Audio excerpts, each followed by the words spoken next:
Nanawagan ako sa may-ari ng Basbar, yung kumuha sa amin sa Cebu na magtatrabaho dyan sa Naik, Cavite. Sana pauwiin nyo na kami. Ang laki na ng perwisyo nyo sa pamilya namin.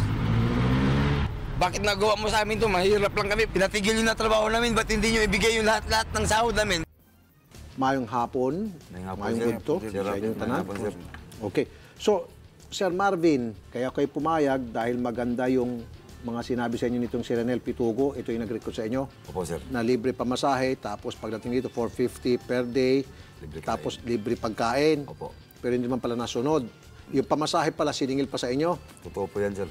O, ba't di kayo pumalag? Kami pumalag, sir, nandun na kami kasi pag halimbawa naman pumalag kami, ano naman pamasahe namin pa, baka kung hindi kami tatanggapin nila. O sige, ayaw mo pa lang kung uwi ka na lang, paano naman, wala na kaming pera, pamasahe. Kasi yung pamasahe na binigay nila, bawat isa sa amin, sir, 2,000. Nang iba, nanghiram pa nga sa amin para may pambaon. Eh, pag pumalag pa kami, pauwi kami, wala rin kami pinag-usapan. Okay, bakit gusto nyo na pong umuwi? Gusto nyo na umalis? Kasi po, natigil na po yung trabaho, sir, eh.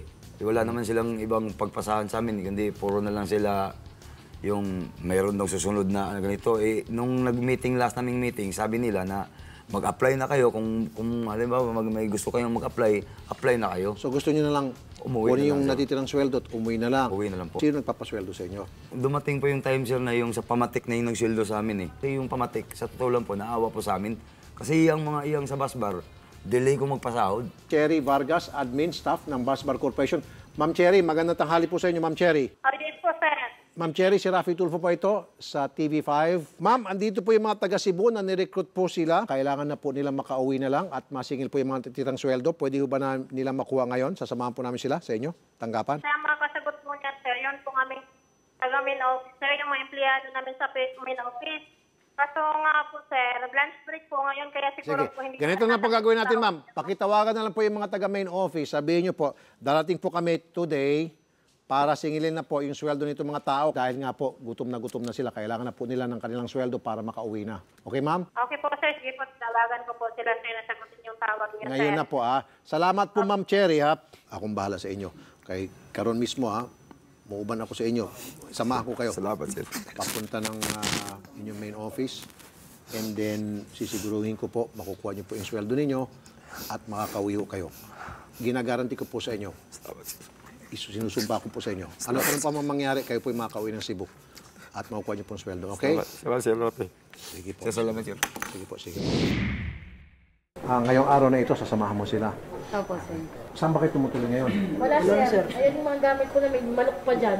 Saan sila tutuloy nito? Diyan na sila natulog sa gilid. Kailangan maayos natin to. Kaninang Saturday Sige, lang. check in ko kayo sa... Hanggang din nyo lang po yung mga pera ninyo. Sagot ko kayo na. Sige, salamat, For the sir. meantime, Salamat, sir. pakain muna sila. Hindi pa kayo nag-almusal siguro, panahali ha. Ititinola na nga po nila yung manok. Sa gabi ba? Dalawang tinapay lang. Oy, sos. Ganito ang gawin mo. Tigta 3 ulam sila ha. Para mabawit. Tapos tigta 2 kanin. Apo. Bigyan Dali kita niyo ng... lang yung mga gamit ko, kuya. Sige. Ha? Sige po, sir. Pabusugin mo sila. Tapos pag may sobra dyan, bigyan mo na sa kanila. Salamat, sir. Siyempre, mga Bisaya kayo, alagaan mo kayo.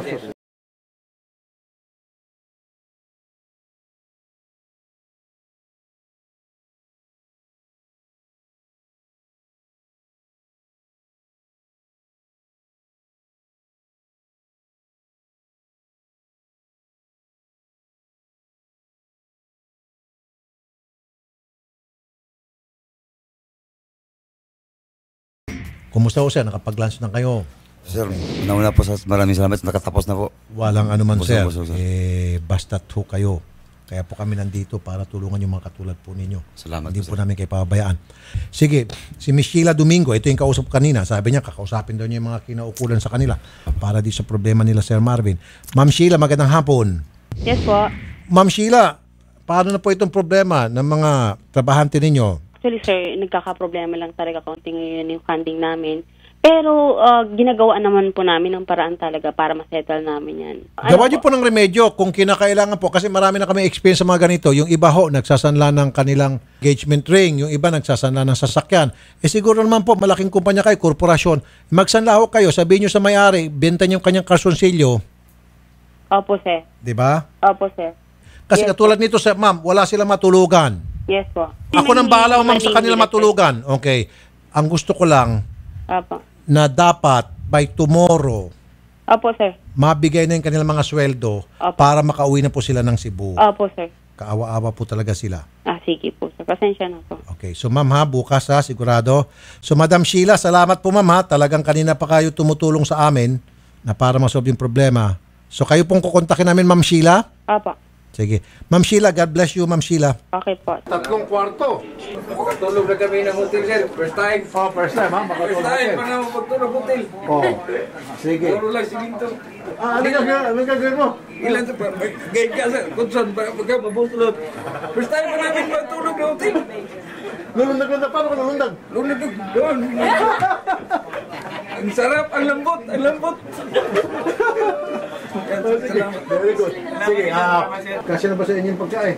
Sobra-sobra, sir. Sarap-sarap. Kinamay ko, sir. Kinamay ko. Ayan ha. Bigyan ko kayo. Ayan, 2,000. Oh. Sabi na pagkain nyo. Pagkain nyo lang yan. Tapos yung hotel, sagot na namin.